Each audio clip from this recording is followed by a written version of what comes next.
আমি একটা সুকিয়া জনগোষ্ঠী এই জনগোষ্ঠীটা যেন আমি মানে তো দাদা এলা যে আমার কোচ রাজবংশী জাতিটা যে আসামত বা ভারতত বা কোকরাঝারত নিজের কৃষ্টি সংস্কৃতি সম্পর্কে কোন বেলাত থাকি মানে কি হল মানে সচেতন হল আর কি পদক্ষেপ নিল বা কি আমার সংগঠন আছিল ওই ইতিহাসটা কতখানি জানিস? নমস্কাৰ মানে একচুৱেলি কোচ ৰাজবংশী জনগোষ্ঠীৰ কথা ক'ব গ'লে আমি কিছু পাছফালে যাব লাগিব। পাছফালে মানে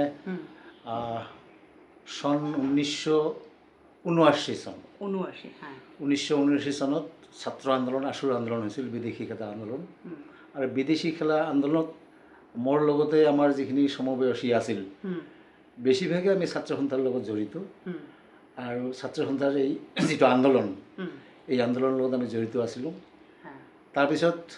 তাৰপাছততো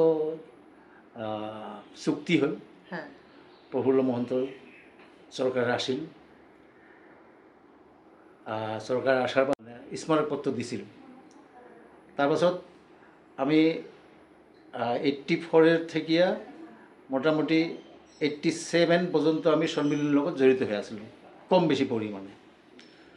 তাৰপাছত 87ত মানে সন্মিলনীয়ে আমাক অল আসাম কোচ ৰাজবংশী যুৱ ছাত্ৰ সন্মিলনী গঠন কৰিব দিল। তো আমি অল আসাম কোচ ৰাজবংশী যুৱ ছাত্ৰ গঠন কৰিলোঁ। আৰু গঠন কৰিয়ে আমি আমাৰ জনগোষ্ঠীটোক জনজাতি কৰাৰ কাৰণে মানে আন্দোলন আৰম্ভ কৰি দিলোঁ। আন্দোলনের মাধ্যমেদি আমি স্মারকপত্র সত্যাগ্রহ আরম্ভ করলাম। সেন্ট্রাল গভর্নমেন্টক স্মারকপত্র দিয়া হল ভালেবার। আমি ওই সময়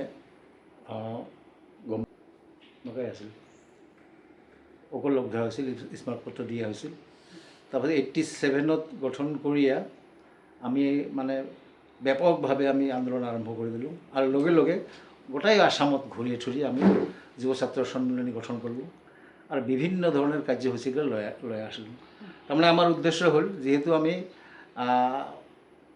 আসামৰ লগত অল আসাম ছাত্ৰ সন্থাৰ লগত থাকিও আমাৰ জনগোষ্ঠীটাক আমি জলাঞ্জলি দিব নাপাৰোঁ। যেহেতু আমাৰ নিজা ভাষা নিজা কলা সংস্কৃতি আছে, আমি একটা সুকীয়া জনগোষ্ঠী।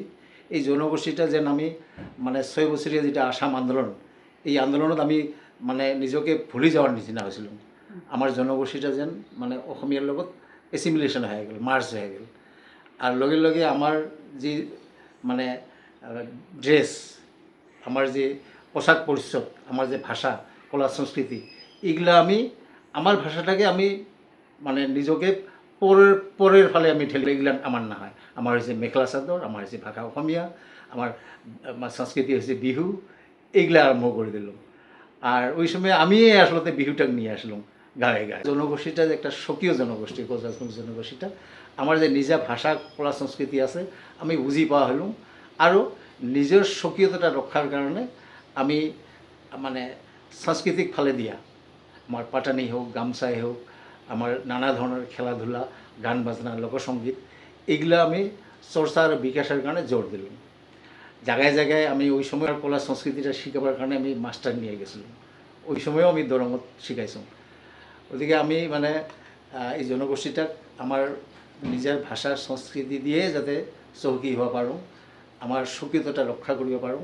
আর লগে লগে আমি আমার জনগোষ্ঠীটা যেহেতু এটা মানে স্বকীয়তা সব ফাল দিয়ে আছে, ভাষা আছে, কলা সংস্কৃতি আছে, আমি শিক্ষা দীক্ষাও পাছ পড়ি আছোঁ, অৰ্থনৈতিকভাৱেও আমি পাছ পড়া। গতিকে এই জনগোষ্ঠীটাক এই মানে এটা জনজাতি হিসাবে চৰকাৰৰ ওচৰত ডিমাণ্ড মানে যেহেতু 78ৰ পৰাই সন্মিলনী কৰি আছে, ডিমাণ্ড কৰি আছে, আমিও সন্মিলনী এই ডিমাণ্ডটাক আৰু জোৰদাৰ কৰাৰ কাৰণে আমি উঠি পৰি লাগছোঁ।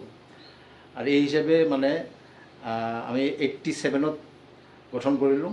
আৰু আস্তে আস্তে আমাৰ যুৱ ছাত্ৰ সন্মিলনী আৰু সন্মিলনীয়ে যৌথভাৱে সংগ্ৰাম কৰি 96ত ওই সময়ত আমাৰ অসমত হিতেশ্বৰ শইকীয়া আৰু নৰসিংহ ৰায় নেকি মানে চেন্ট্ৰেল গভৰ্ণমেণ্টে মানে অৰ্ডিনেন্স দগে আমাক কিন্তু এছটি কৰে। তাৰপিছত বিল পাছ কৰিব লাগে, কিন্তু বিল পাছ নকৰিল। আৰু 3বাৰ মানে আস্তে আস্তে মোৰ ডকুমেণ্টছবিলাক আছে, আস্তে আস্তে মানে এক্সটেণ্ড কৰিল। তাৰপিছত আৰু মানে উত্থাপনে না কৰি উত্থাপনে নহ'ল আজি পৰ্যন্ত মানে অন্তে আছে মানে গভৰ্ণমেণ্টবিলাক আহি আছে নানা ধৰণৰ ৰাজনৈতিক দল 6 মাসের ভিতরতে দিম 1 বছরের ভিতরতে দিম কয়া আছে কিন্তু আজি পর্যন্ত আমাক কিন্তু এসটি না করেন এটাই আমার খুব দুঃখ আর পরিতাপর কথা আর কি মানে আসামত যেতগুলো আন্দোলন হয়েছে সগারে কিন্তু কিবা একটা সমাধান দিছে গভর্নমেন্টে নাই। কিন্তু রাজবংশী সমাজক আজি কাহাই দিয়ে নাই ইতিমধ্যে আমার মাজত মানে আমার আমার বুকুত মানে আক্ৰাসু কোচ ৰাজবংশী ছাত্ৰ সন্থাৰ জন্ম হৈছে এই কোচ ৰাজবংশী ছাত্ৰ সন্থাই আৰু দুগুণ জ্বৰত মানে কোচ ৰাজবংশী জনগোষ্ঠীক জনজাতি কৰাৰ কাৰণে আন্দোলন কৰিল কিন্তু আজি পৰ্যন্ত খালি গতিকে আমি মানে নিজকে খুব প্ৰতাৰণাৰ বলি হোৱা বুলি ভাবি আছোঁ আমি ৰাজনৈতিকভাৱে অৰ্থনৈতিকভাৱে শৈক্ষিকভাৱে আমি খালি প্ৰতাৰণাৰে বলি হৈছোঁ দুয়োটা ভৱিষ্যত প্ৰজন্মই নিশ্চয় এটাক আৰু ভাল কৰি মানে চিন্তা কৰিব